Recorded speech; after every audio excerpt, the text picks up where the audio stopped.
Welcome. Thank you for joining us on today's webinar hosted by the National Center for Pyramid Model Innovations. My name is Victor Trinidad with NCPMI. Today's webinar is being recorded and will be made available on our website, challengingbehavior.org, within a few days. During the webinar, you will have the opportunity to post questions or comments to our panelists by typing them into the Q&A box on your screen. We will address these questions, time permitting, during the Q&A section of this presentation.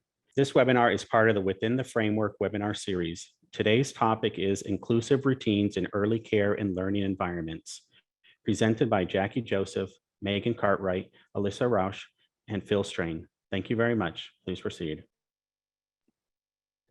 Hi, everybody. My name is Alyssa Rausch. We're so glad you're here with us on this Friday afternoon for the inaugural first session of this three-part series with for inclusive routines in early care and learning. We're really excited to be joined by our partners today, Jackie Joseph and Megan Cartwright, who are at the Rise School of Denver. And we're just so happy to hear them share about inclusive practices in childcare, and we're glad you're all here with us. This is what we're going to cover today. We want to talk about a little bit around what inclusion in childcare looks like, why routines matter. Jackie and Megan are going to talk about how they use routines as routines to the third power as central in their planning. We're also going to talk about what learning opportunities exist for children with and without disabilities when predictable routines are in place. And then some of the things that they do to really think about how to provide more access to children with disabilities in the setting. We'll also have a brief upcoming snapshot of what we'll be covering in webinars number 2 and 3.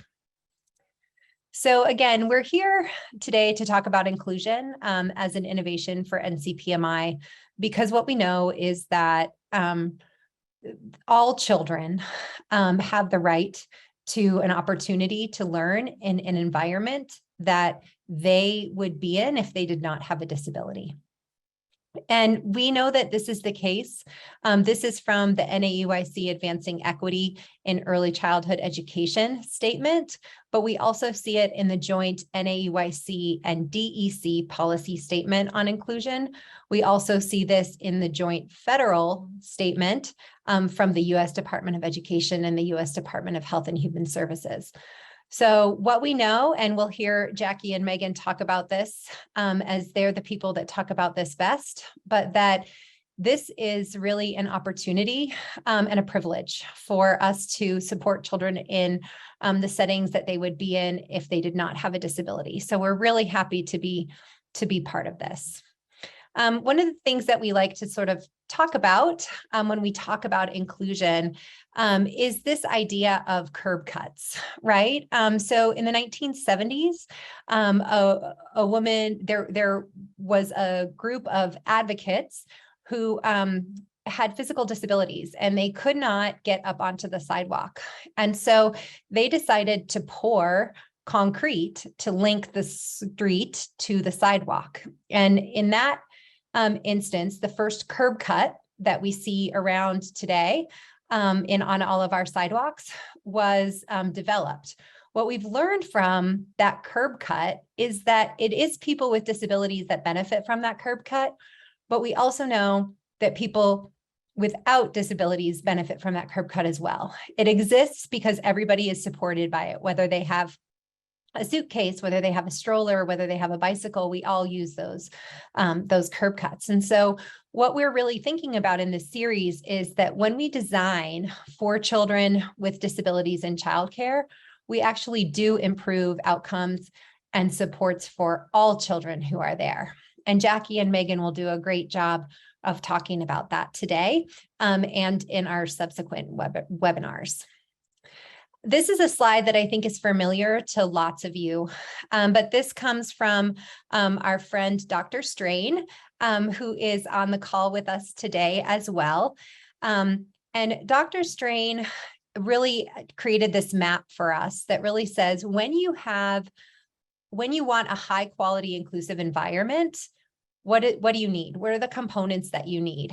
And this map shows us some of those components. So Jackie and Megan will talk a little bit about how their ratio around typically developing peers is created.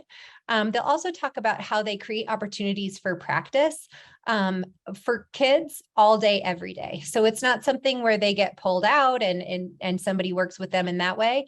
But instead it is the opportunities to practice are embedded in every single routine throughout the day. We also know that we need transdisciplinary service, which means that there are times when a speech language pathologist can't be in a classroom, but those opportunities to practice social communication still exist for children, whether they're there or not. And so also in the development of these routines, Megan and Jackie at the Rice School of Denver can talk about how they have created those opportunities. You'll see examples where there's full, where peers, very young peers, are peer mediated supports for their children and taking advantage of all of those peer supports. Again, a huge focus of this will be routines. And then there's the wide range of evidence-based practices. You'll see that happening today too, when you see the use of visuals, when you see the use of prompting and things like that. These last three we probably won't get to, you won't see today represented, but some pieces around database decision-making, as well as practice-based coaching and this function-based approach to challenging behavior are some things that we'll talk about in subsequent webinars, and how you prepare in childcare, how leaders can prepare to do this work. So if there are no additional questions, I'd love to turn it over to Megan and Jackie. Thank you, Alyssa. I love that visual depiction. And what I really love about it is that it puts, comprehensive, predictable routines right in the center, because at RISE, and that's why we're so excited to talk about routines today. We really do look at routines as the cornerstone of how we practice and implement high quality inclusion. So much of what we do and so much of how we do so many of those things on that map that Phil has created really relies on high quality routines to the third power, as we'll talk about. And I want to give you just a brief explanation of RISE now that Alyssa prompted us to do that. Just so you know that Megan and we work in a nonprofit childcare center. We are very much in the arena working with many of you on this call to scale up and implement high quality inclusion. And we just really want to let you all know that we know that inclusion takes so much hard work, and it takes a really strong vision and commitment from everybody involved to make it happen. And we really hope that we might get the opportunity to inspire you a little bit today, to know that when that really hard work and commitment from everybody happens, just the things that we can accomplish for one another and for the kids and families who we have the privilege of partnering with are really magic and not even able to be predicted sometimes. So here at RISE, we are a nonprofit inclusive childcare center. And for every one child with a disability who we enroll 2 to 3 without in the classroom. And we have a transdisciplinary team. So we have lead teachers with ECSEs, and then teaching assistant teachers. And then we have a transdisciplinary therapy team that includes speech and OT, PT, and music, and a behavior therapist. And then we have Megan, who is our director of inclusion, who coaches all of our teams to scale up the LEAP model of inclusion, which Phil, who's on the call with us, and his team developed, and then also the pyramid model. So we are so excited to talk to you about routines today. And I do want to let you know a little bit more how Alyssa said, today we're really talking about routines at the classroom level. And then as we move forward in some other webinars, we'll be able to talk to you more about how we use them at the team level, and then how us leaders can support our teams to implement the best inclusion that they can through leadership and systems practices. I want to take one more minute to give Phil and Leap credit for the way that we'll talk about routines today.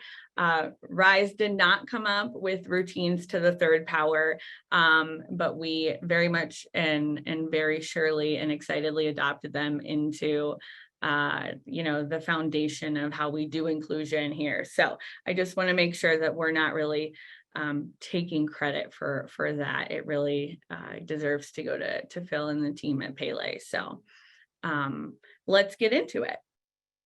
So routines are not just important for inclusion, they're also important for kids and adults, especially who are supporting them. And the more that I work with our transdisciplinary team here at RISE, the more I realize that no matter what discipline we're trained in, routines is actually like a common ground for all of us to agree on what is really good practice for all kids. And I think that that is one of the ways that we've really incorporated it into so much of what we do here at RISE. They also help children have a general understanding of their environment and help kids build independence because they have so many opportunities to practice them, especially within naturally occurring routines. And they provide the base for layering lots of supports and other practices on, and they promote interdependence because friends can help friends and kids learn how to rely on teachers to teach them different things. And consistency and predictability helps with trust and confidence and reduces anxiety. And it also helps kids learn because we know that kids learn best through active engagement and doing the same things that their peers are doing in the natural routines in the classroom and when they have lots of opportunities to practice things in a supportive environment, right? And then they promote generalization because kids are learning skills in context and where they make sense. And because they have this knowing of why things are happening and what's happening next and what is entailed in a routine, we as the adults who get to support them can encourage them to try to do things with new people or with different items or in new and different ways as they learn and grow.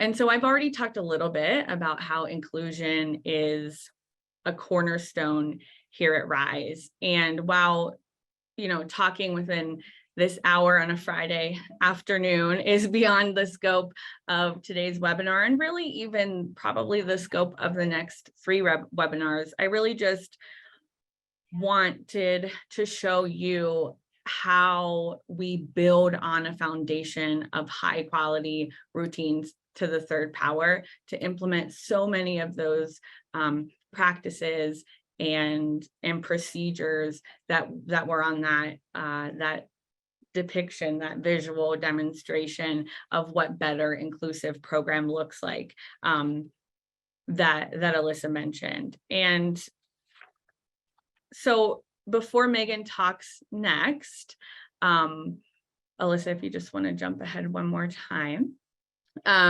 we really just wanted to remind everybody that doing inclusion, building great, predictable, consistent routines is very much a dance. It's not a linear process, right? All of the things that we're talking about today is how here at RISE, we build a very fundamental base, how we design inclusive routines and how we make them predictable. But it's an incredibly fluid process. And I don't want anybody to think that as we talk about it, kind of in terms of first, next, then, that you design and implement really good, consistent routines in that like predictable sequence, right? Because designing and planning routines is very much a back and forth process. And it's a a learning and trying and practicing and reflecting that maybe something that didn't work as well. And eventually you get to a point where you feel like you have a really solid routine, right? And then as you layer on each more involved way to build on your routines, it becomes even more of a dance to figure out all of the steps and all of the supports that get adults and children, finally dancing over time in sync to what appears to be like the same music, right? So we just wanted to remind you of that as we talk about it in what might seem like a linear fashion. There's so much fluidity in just reflecting and growing and changing what we do to best support the kids in our classrooms and also our team members to implement really good inclusion. So Megan's going to start talking to us about designing predictable routines and how we learn and how we can embed meaningful learning opportunities into them. And I'm going to take this one moment to embarrass Megan and say that while she has so many amazing qualities and she's been with RISE for 10 years and has held every title at RISE that you can, and she's now our Director of Education and Inclusion. Last year, we had a mid-year celebration for staff, and Megan actually won the Everything to the Third Power award because she really is, we all really look up to Megan, and she's just so incredible at what she can accomplish. And I'm really excited that she gets to share all of her amazing expertise today. So take Jackie. it away, routine, everything to the third power. Jackie is way too kind.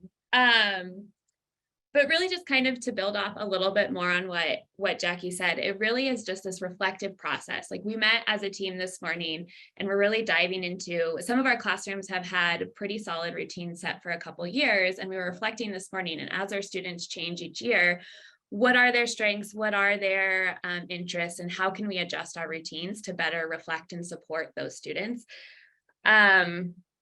So, and as Jackie mentioned, it really is this dance and creating this environment that's predictable for our students. And where we kind of start is making sure that we are able to answer all 4 of the questions listed here. So what am I doing now? How do I know I'm making progress? How do I know when I'm finished? And what comes next?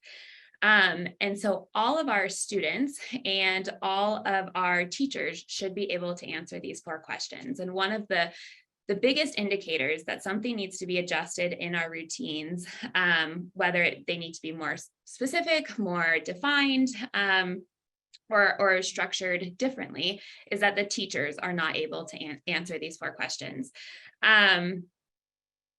And kind of thinking about, Jackie, if you want to, or Alyssa, if you want to go to the next slide, thank you.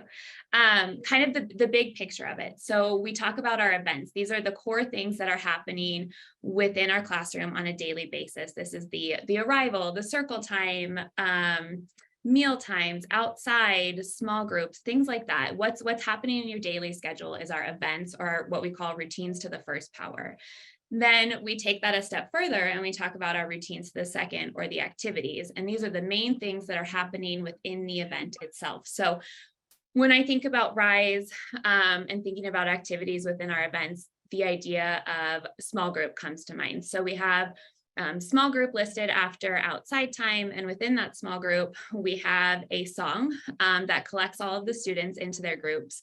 Then we have a feelings check followed by a special activity. And then finally, we finish with a song, letting them know that small groups has ended and we're moving on to the next activity. Then we take that even a step further into our routines to the third power. And those are the specific kind of task analysis of everything that's happening within the activities. So thinking back to this small group example, we have a feelings check. So what exactly does that feelings check look like? Well, it starts with introducing the emotion of the week, and we'll say, the teacher will explain, I'm holding a picture of a friend that's really happy. They have a smile on their face, their eyes are bright. Today I'm feeling happy because I get to be with the students in the classroom, or I gave my mom a really big hug this morning and that made me feel happy. Then I'm going to take the sheet that we use to help guide us in our emotions, which has a list of like different choices for various emotions and kind of a visual that represents I feel. And I'm going to tap my friend in circle and I'm going to say, Jackie, how are you feeling today? And I'm going to hand her this visual. She's going to answer the question and then repeat that through the rest of the friends that are at the small group with us. Once all the students have had an opportunity to explain how they're feeling, we put the visual in an all done bucket, and we know that that activity is complete and we're ready to move on to the next activity. And then in this next slide, it's more of a just kind of a better visual representation of everything I was talking about. So this is story circle. So on the left-hand side, we have our daily schedule or our events that happen throughout the day. So this is the arrival, the tabletop time, opening circle, centers, story circle, snack, playground, small groups, closing. Well, I'm going to work on really breaking down the story circle activity. And I know that every day when I do story circle, the first thing I'm going to do is I'm going to have a gathering song. I'm going to actually read the story, music and movement, phonemic awareness, and then a transition to snack. But when I read the story, I want to make sure, again, that I'm building on that routine and that everything is predictable within the actual activity of story. So on the far right column, this is where you have the routines to the third power. So every time I get out my book, I'm going to pass out my prop. I'm going to introduce the title of the book, introduce the author and illustrator, and then I'm going to read the book. And the reading of the book might look different depending on what we're doing that day. So it could be a picture walk, I could be reading the text, I could be acting out the story. And then finally, once the book is done or the activity at the time is done, then I'm going to collect all the props and we know that story is done and I'm ready to move on to music and movement. So it really is just this task analysis of every small piece that's happening throughout the day. Something that's really important too is making sure that we're not forgetting about our transitions to and from. So children should be able to answer all 4 of those questions that we talked about during transitions as well. And kind of a funny story at Rise, not too long ago, we had a coaching meeting in our oldest preschool classroom. And we were really talking about, what's the most challenging time of day, and let's see if we can break down those routines even further, and asking them where they felt like they were offering the most redirection to students was the transition from morning free play into circle time.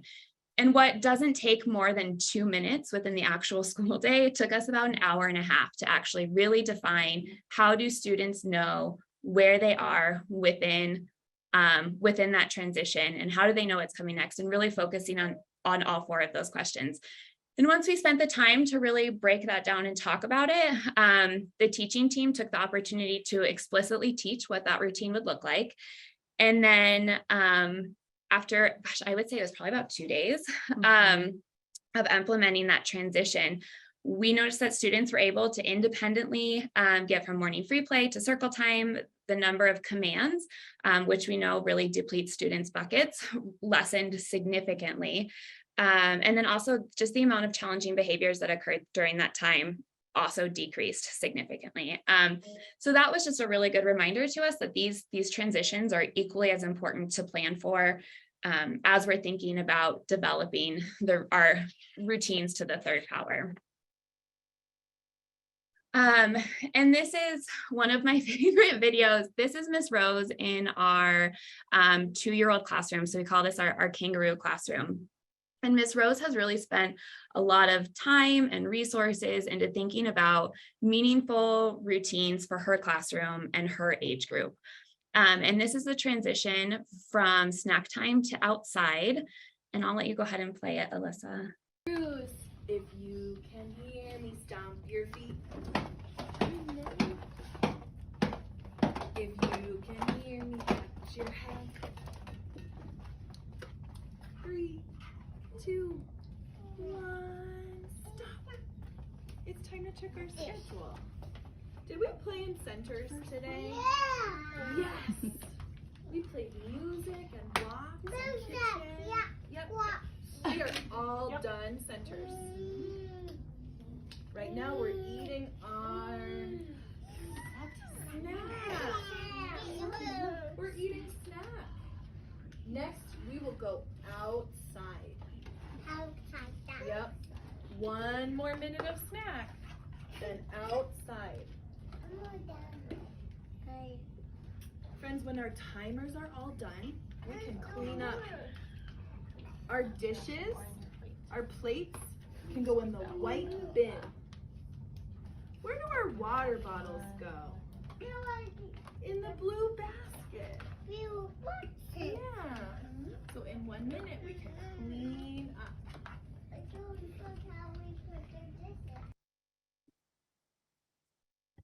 So I really love that video for a lot of different reasons. I think that you can show that Miss Rose really planned and created supports to help those students within that transition itself, whether it's the visuals or the timers. But she also, this is, I think this was taken the 3rd week of this school year. And these are 2-year-old, freshly 2-year-olds. So it really shows that they all knew the routine, they all know the schedule, they all know the expectations and are following through really well with it. The other thing that I think is really important to mention at this time too, is that when we're thinking about students in our classroom and creating routines, we want to make sure that we're designing the routines so that every child in the classroom can participate. We want to make sure that we're ensuring that the design of the routines is meant for every child. And as Alyssa mentioned before, kind of that curb cut, it really is better for everyone. Everyone has access to the visuals. Everyone has access to the timers and the supports. And all of these routines are really based around the entire classroom strengths, their interests, and overall their abilities. So once we've gone ahead and we've taken this time and we've really designed our routines to the 3rd power across the entire day, we've now created an environment that allows for consistency and predictability. And once we've done that, not to say that we won't reflect back on those routines, as I've mentioned before, but now we can really use these routines to create and plan for just meaningful learning opportunities.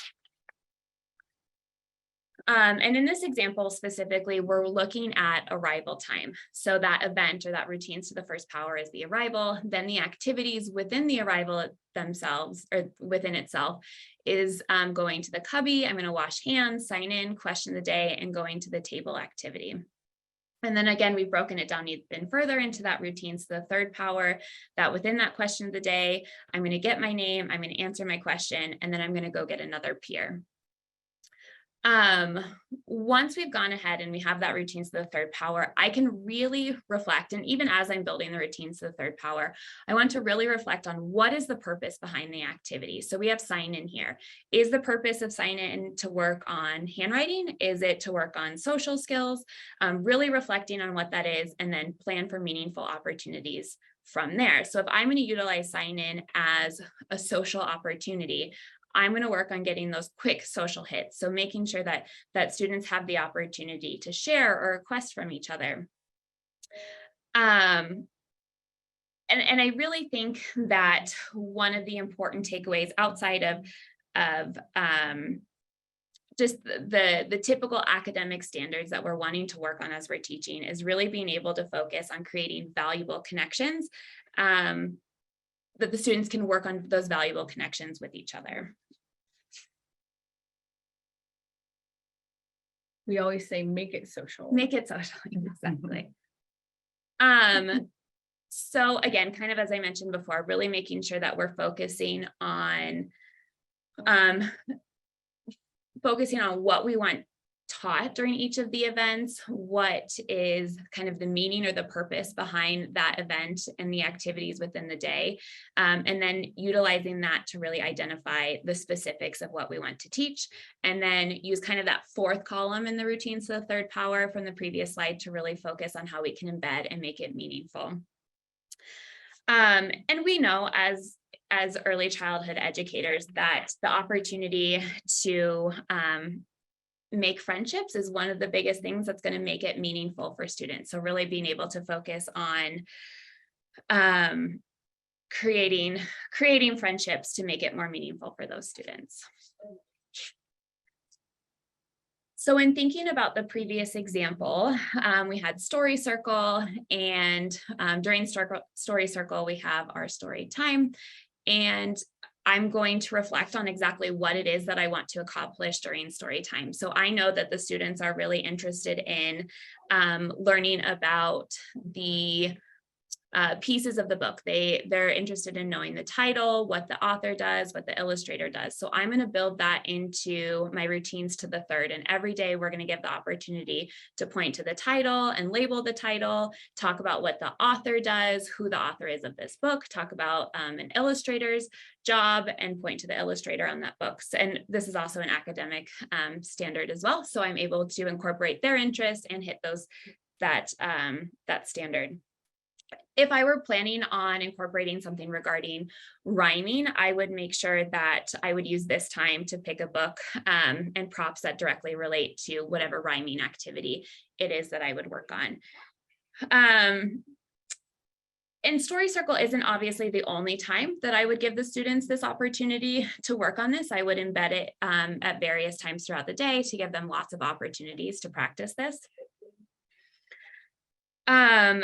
But again, it is just this really important dance of going back and forth, reflecting on what is the purpose behind this activity? Have I broken it down into this meaningful, predictable routines to the third power? And have I given enough opportunities to really embed and practice those meaningful skills?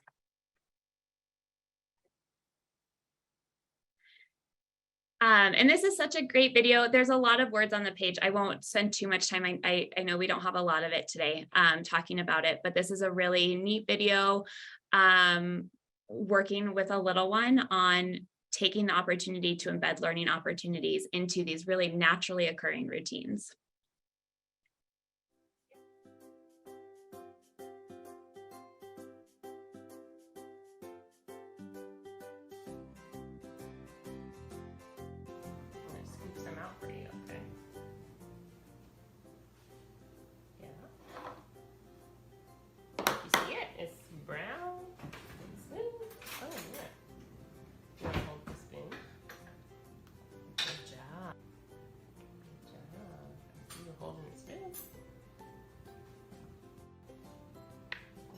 Yellow.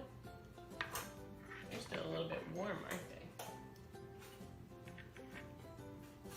Good job. Tap, tap, tap. I hear that noise you're making. Is that yours? Good bite. You feel it kind of bumpy? Do you want some waffles and then you can have some more prunes? Waffles first and then prunes.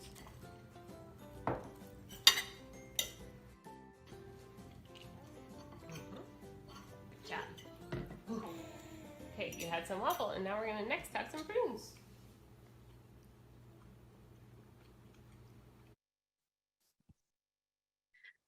So during something as simple and routine as mealtime, we're practicing on fine motor activities. We're working on reaching social interactions. There's so much that we can do and focus on to create meaningful learning opportunities within the routines of the home day and the school day as well. And I know I've mentioned it a couple times, but I really do feel like this is one of the things at RISE that we really focus on and Phil with the LEAP model is really just the opportunity to make it social. So in this story, in the routines to the third power, I've created a couple of opportunities for students to be able to have those social interactions. So I'm going to have a student pass out that prop that we're using for the book. So they're working on sharing and requesting, giving and receiving. I'm also going to have a student collect props, again, working on that sharing, that requesting. I'm using every opportunity that I can to have these students help build friendships.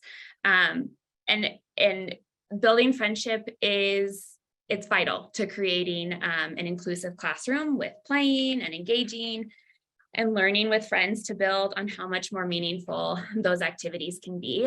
The other thing that's really neat about including peers and making this story time more meaningful is that props are most often a very highly preferred activity. So when a student is passing out these highly preferred activities, we're most likely going to see that engagement during circle time or story time increase as well. We'll go to the next one. This is a really sweet video. We have a diaper helper. So heading to the bathroom is not one of our preferred activities. We have found that the more often we have a friend let another friend know that it's time to go to the bathroom, we see that engagement increase as well. And you'll notice the little boy in this video does a really nice job of really working to get his friend's attention, and you'll see him really working through those levels of prompting, which is really neat.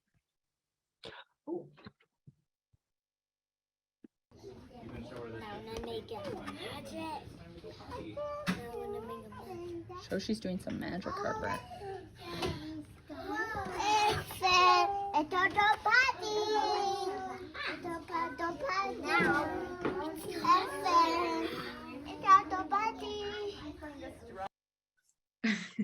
So he's really working down to get down on her level and make sure that he's doing his best to get his attention. He's also working on perseverance. So she didn't look right away and he wasn't sad about it. He kept trying and was working hard to get her attention. And eventually he did. And eventually they were able to go to the bathroom. But it's just a neat little video to kind of show building on those social opportunities. Before I let Jackie kind of take back over, I do want just to remind everyone is that we cannot just assume that the children know what's expected from them, that we are using small group and large group times to be able to explicitly teach what these routines look like. And then also that we are reinforcing them for following those routines. So a quick example, we have, again, in our kangaroo classroom, our 2-year-old classroom, mealtime threw us for a loop last year. And we had a lot of students who were still in high chairs or seats at home. And so sitting down in a chair, the first thing they wanted to do was get up and move. So we really spent the time utilizing this big life-size Pete the Cat during our small group, which occurred directly before our lunchtime, to really teach what the expectations were. So we use Pete to show that we keep our bottom in our stool, our feet on the floor, we keep our hands to our own food.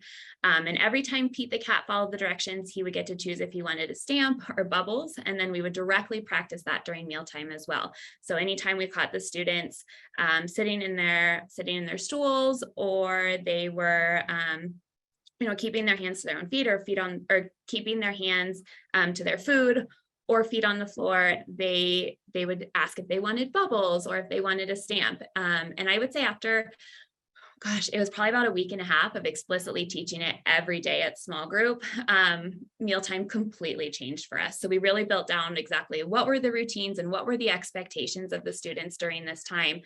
Let's explicitly teach it during large group and small group times. And then let's make sure that we're really enforcing them for following those expectations.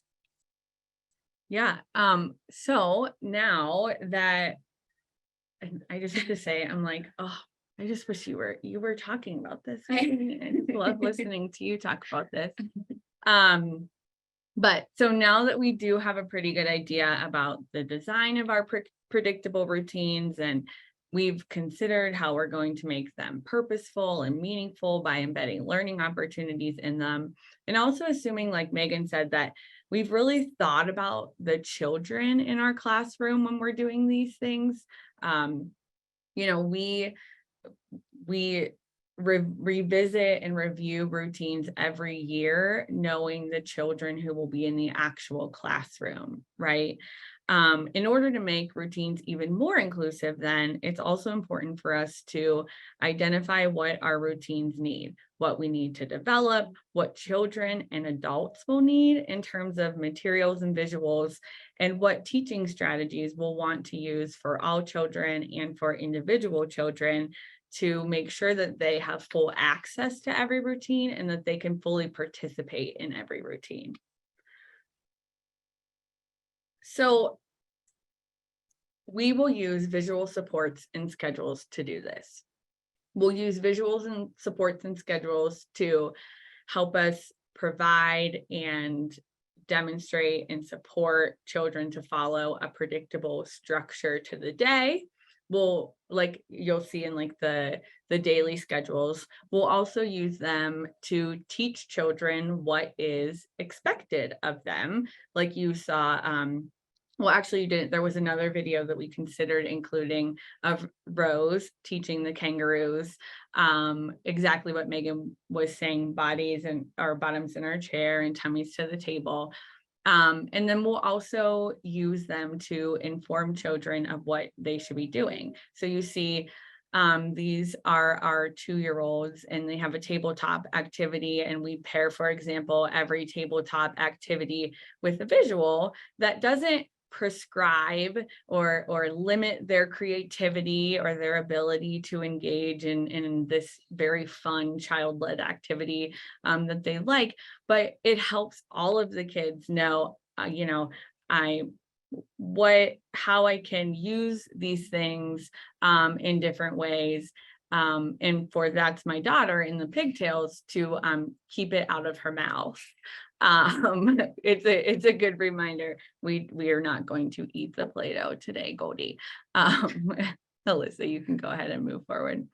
So if going back to this arrival routine example, and if we're considering the steps of the routine and our planned meaningful learning opportunities, and assuming that this routine is as universally accessible as possible already, now we can think about what types of materials and visuals all of the children in the classroom need to really fully engage. And these will be considerations that we make at the whole class level, what will help the whole class to be fully engaged. And we'll want to start there. And that's really what we do at RISE, because we try to embed as many supports as possible into the whole class routine, so as many children can use and benefit from those supports who can, because we also know most of the time that we would create an individual support for a child, it would really end up benefiting every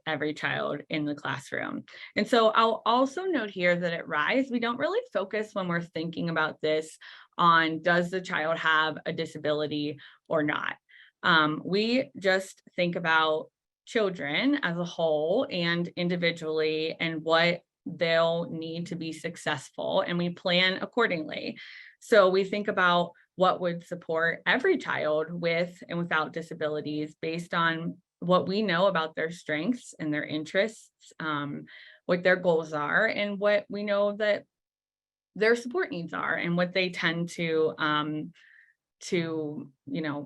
thrive with. And so these can be in individual support. So like in Arrival, making sure that we have writing utensils that every child will need accessible, or placing something on the water, the sink, so a smaller child can turn on the water more independently, or individualizing a schedule beyond the visuals that you see, because perhaps a child needs, an object schedule or choices of objects to take to the next activity instead of a picture or something like that. It could also mean creating visuals that the entire class is going to benefit from, like how the steps of washing hands, or the steps of going to cubby and hanging up my materials. And then we also want to think about, in addition to teaching the steps of the routine, what other parts of that routine to the third power would children benefit from learning. So we'll teach our whole class how to get their friends' attention by looking at them, tapping them, saying their name. And maybe once we go to the table activity, we'll have some different ideas of play scripts, or things that children can do with the materials if some of our friends are learning how to use various materials in particular ways, or they would benefit from more of those supports. So the important step here, what we would want to emphasize, is we want to be as prepared as possible to develop the supports at all of the levels, from universal to targeted to individualized, depending on, you know, the strengths and the support needs of the kids who are in the classroom. So here's an example in one of our classrooms, how they use various supports to help kids or to maximize kids' engagement during a sign-in routine. And so some children in the class are working on fine motor skills, and we also know that all children in the class benefit from warming up their hands. And so they've used a couple different strategies here. So there's a visual that shows the steps of the sign-in routine, and then they also use this three-part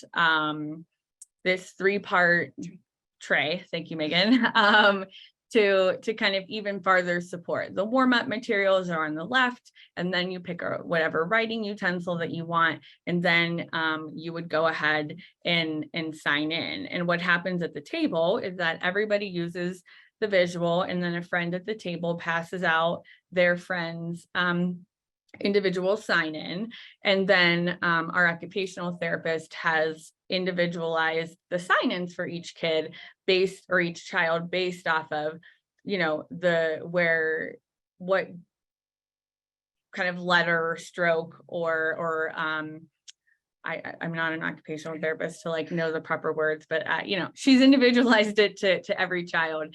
And then we have this kind of really cool permanent product too, so we can show the development of their fine motor skills and writing letters throughout time. This is our pre-K classroom. And then our occupational therapist, along with the teaching teams, will update their sign-ins as they progress through, you know, signing in whatever way works for them.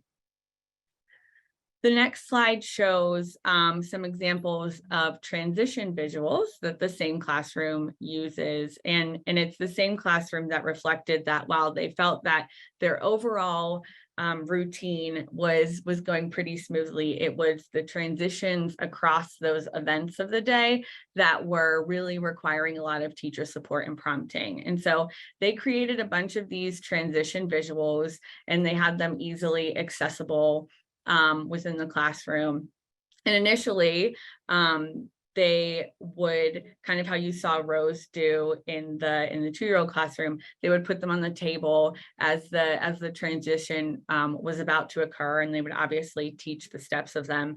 And then over time, you know, they would have friends pass them out, and then they would have friends help one another go through the routine. And eventually most children will access them, you know, as they need to, but not, you know, all children requiring, you know, that level of support the entire time, because as we talked about in the beginning, predictable routines and then providing the supports on top of them really promotes children's independence. And then the next slide are just some more examples of other visuals. So this is a visual letting Junie know that she'll give her friends a 5-minute warning and then a 2-minute warning before the transition begins.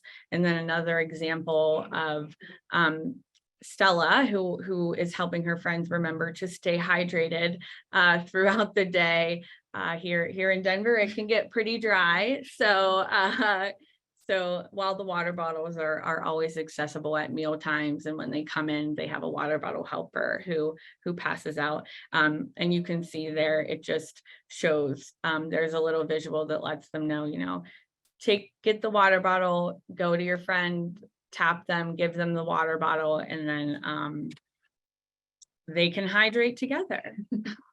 The next slide is really cool. We'll watch the video on the left first, which is, you know, at Rise, a really big value is everybody teaches, everybody learns. And so here is kind of a more individualized example of teaching the routine of being the circle time helper. And then on the right, you'll see how he gains some more independence because this routine is always so predictable.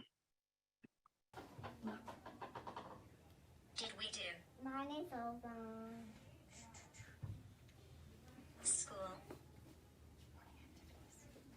Morning activities. Yeah, morning activities are. All done.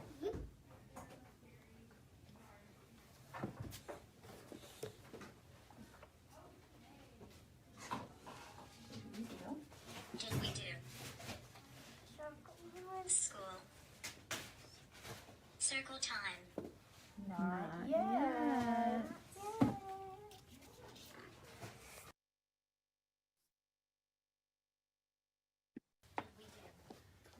Circle time. Circle time is.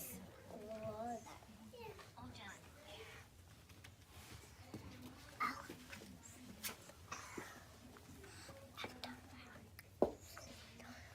Did we do? Outside.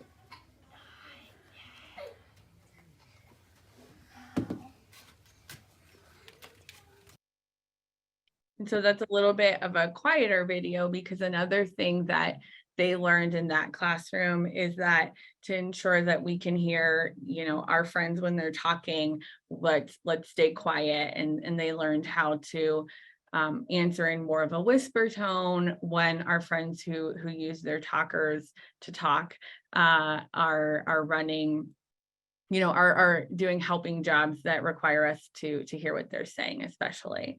So to kind of close Megan and I out, what we talked about this last moment are that today are really that foundation of inclusive routines, right? And kind of bringing us back full circle in terms of we now then layer, build on all of these other things by having this base and this foundation of consistent, predictable routines. And we do apologize that the volume in some of those videos I saw that pop up was quiet,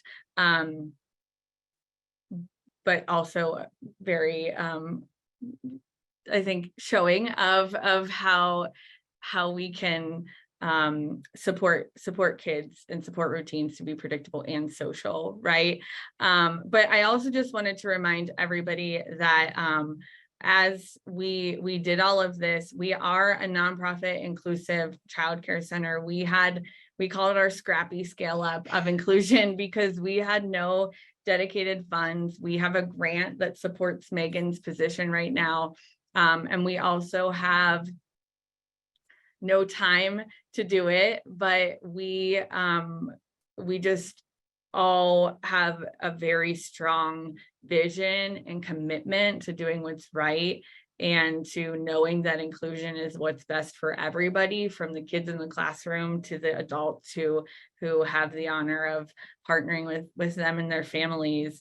And so I don't want anybody to think that we did it with like all of these resources or anything. We got together and we really all made the decision that high quality inclusion was what we're going to do. So I hope you know, today or anything inspires anybody to do the same. And we're continuing to grow and develop our inclusion and improve it over time. So can I piggyback on what you just said a little bit? And I think that we all have days and weeks where we're like, man, this is hard with the limited resources that we have to do this, but I think we're all really good about coming back together and reminding ourselves of the commitment that we made.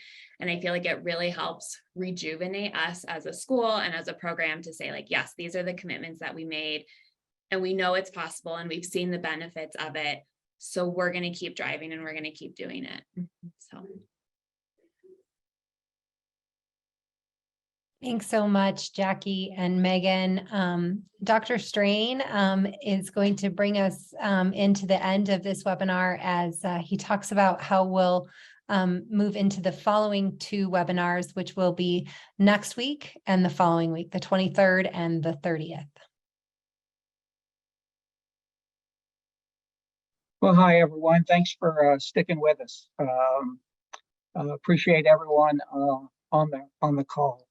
For the last 5 years, myself and our colleagues here at the Positive Early Learning Experience Center have been studying how is it that some programs, some childcare programs, some public pre-K programs, some Head Start centers have managed to maintain high quality inclusion and high fidelity, in particular to the LEAP model, over more than 2 decades, where some programs have failed to do that. And not terribly surprising, one of the things that we have found is that there are certain characteristics of leaders, specifically how they behave in certain circumstances, that are very much associated with maintaining the kind of high quality inclusion that you've seen in these videos that are represented at RISE. And I want to just introduce these really briefly and share with you with a little teaser that over the next 2 Fridays, same time, same channel, tune in. We're going to be talking about how these were manifest specifically within the context of RISE. So what we found out is that these leaders who maintained high quality inclusion over decades, I had a strong sense of what was right and what was wrong in their minds. And one of the things that was right was the importance of inclusion. These were also people who regularly behaved in brave ways. Brave as we define it, and that is that they tried things without really knowing or having a history that what they were trying was going to work out, but they did it anyhow. These were not saints either, although perhaps Jackie and Megan are the exception to that rule. But they fostered a ethic, if you will, within their programs where there was very little negativity and doubt from staff.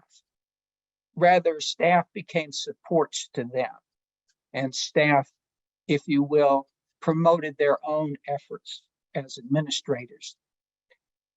And it's also important that they came to not see themselves as childcare administrators or Head Start directors. But if you ask them what they did, Jackie, what do you do?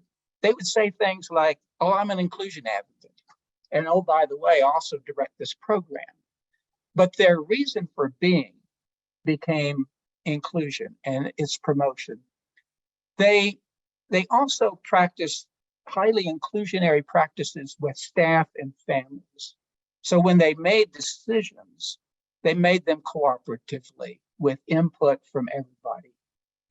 They were also data freaks. They were deeply committed to making decisions based upon evidence about how kids were doing, how their staff were doing, what the families thought of their programs.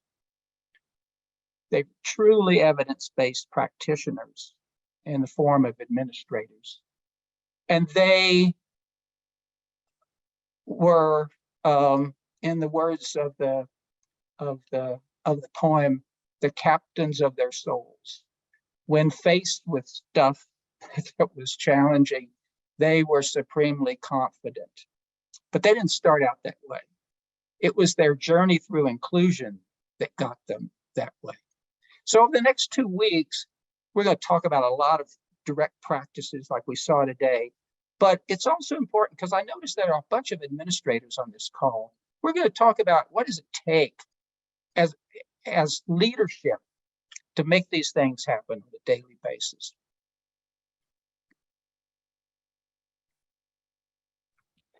Great. So thank you, Dr. Strain.